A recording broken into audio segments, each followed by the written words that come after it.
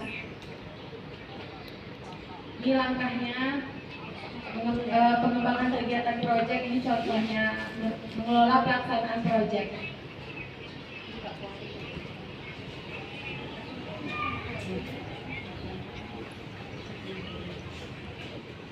Ini dia contoh pengembangan tema gaya hidup berkelanjutan ya Bapak Ibu. Itu ada tingkatannya dari SD, SMP, SMA, SMK, dan SLB.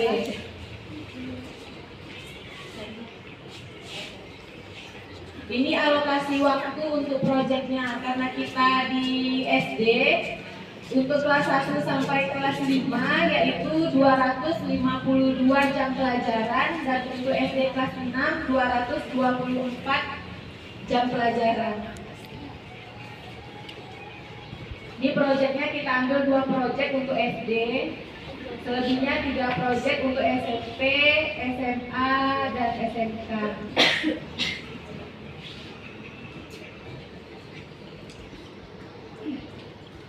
Ini yang perlu disiapkan satuan pendidikan untuk dapat menggulirkan proyek penguatan profil pelajar Pancasila untuk guru, yaitu pengelolaan jam pelajaran dan kolaborasi guru, pengaturan agar alokasi jam mengajar guru tetap sama.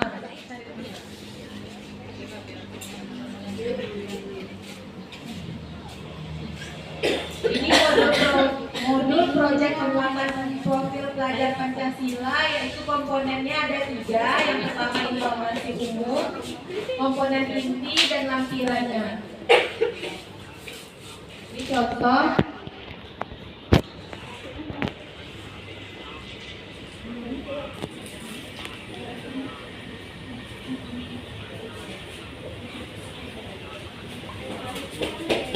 Baiklah, kesimpulannya, yang pertama, pelaksanaan proyek penguatan profil pelajar Pancasila dilakukan secara fleksibel, baik secara muatan maupun secara waktu pelaksanaannya. Secara pengelolaan waktu pelaksanaan proyek dapat dilaksanakan dengan menjumlahkan alokasi jam pelajaran proyek dari semua mata pelajaran dan jumlah total waktu pelaksanaan masing-masing proyek.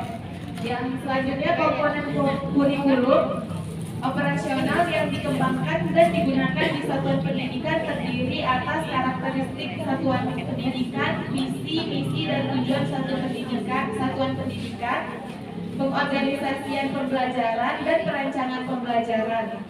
Perangkat ajar meliputi buku teks pelajaran, modul ajar, modul proyek penguatan profil pelajar Pancasila, contoh-contoh kurikulum operasional satuan pendidikan, video pembelajaran, serta bentuk lainnya. Baiklah Bapak Ibu, sekian materi dari kami. Ya, kami ucapkan terima kasih untuk Bapak dan Ibu, dan Assalamualaikum warahmatullahi wabarakatuh. Waalaikumsalam.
Belum ya? Yang sekolah penggerak kan mau berbagi ya Bu ya? Mandiri belajar? Oh ya, berapa yang mandiri belajar Bu? Bisa angkat tangan?